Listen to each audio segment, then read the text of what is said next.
So Nerissa Govender has joined us. She's a bit of a new face to BISA, having joined Enterprise Ireland in June of this year. So welcome, Nerissa. I'm very excited to hear about what Enterprise Ireland are getting up to in this space. So over to you. Sure. Thanks, John. I'm still struggling with my presentation, so I might just unfortunately have to go ahead without it, but maybe if it can be shared afterwards with the participants, it'd be great. Okay, so yeah, last presentation. Thanks, guys at BISA.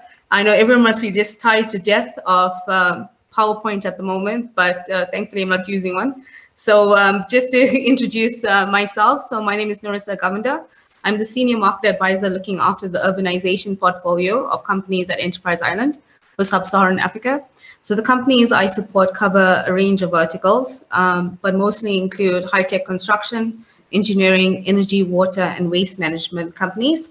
So today I'll just briefly chat with you about Enterprise Ireland's approach to sustainable innovation over the next few years. So firstly, as you're all aware, Enterprise Ireland is the Irish government's trade and innovation agency. So we are responsible for the development and growth of Irish enterprises in world markets. We support over 5,000 companies working in partnership with these Irish enterprises to help them start, grow, innovate, and win export sales.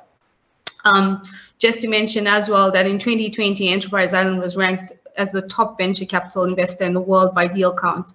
As Enterprise Ireland, invests in innovative Irish companies, making an impact by driving change across industries worldwide. So our export results for 2020, even though it was quite a challenging year due to the pandemic and Brexit, our export results actually steadied and even grew slightly by 0.3%. So this shows that Irish companies are resilient and they have innovated to ensure they continue to trade and in some cases even win new business. The export results also show the strength of the Irish export sector as we work closely with these companies to support them in this challenging period. Back home in Ireland, our colleagues have tirelessly worked to provide a range of COVID-19 funding supports, including approving 181 million euro sustaining enterprise funding for 671 companies, sustaining more than 27,500 jobs. So companies are quite positive about their outlook for 2022. So even with a tough year and a half, a recent survey we conducted shows that there's ambition and optimism among Irish businesses, with a massive 91% of exporters optimistic that sales will increase in 2022. And exporters actually anticipate a boost of up to 8% by the end of 2021 as global markets reopen. So sustainability and digitalization is a big focus. It's a focus for clients as well as Enterprise Ireland. So at the moment, we are in the process of developing a strategy for 2030. And two of the most important priorities include supporting our clients to take climate action and integrate sustainable business practices, as well as support them with digitalization of their enterprises to take advantage of global growth opportunities. So on my slide, you would have seen that actually 80% of businesses reported that digitalization was a priority for them over the next 12 months.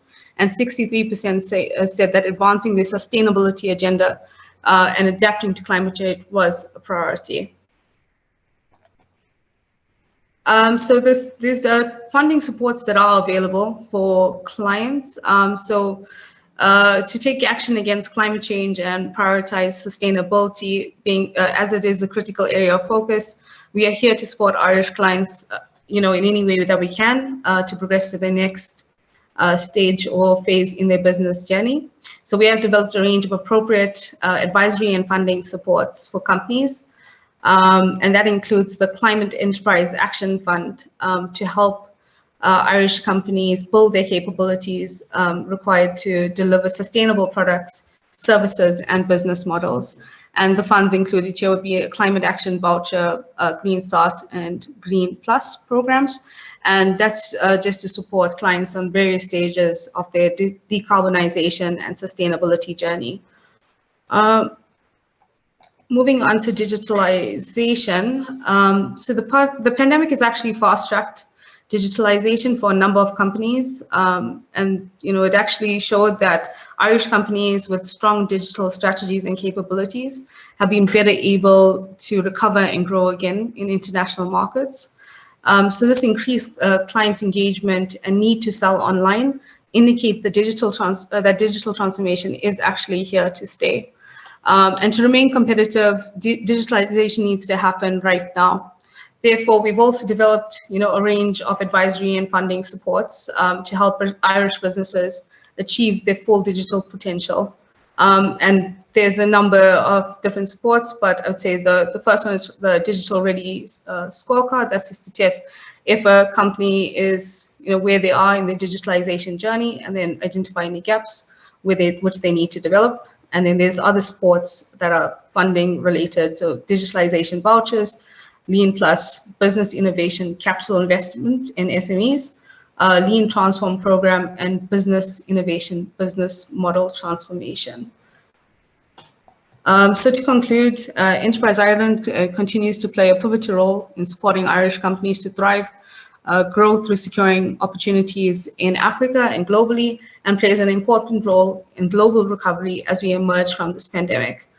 Building a future that is more sustainable, prosperous, and secures a future for generations to come. Thank you for giving me your time and attention during this presentation. I look forward to hopefully meeting most of you soon in person. So back to you, John.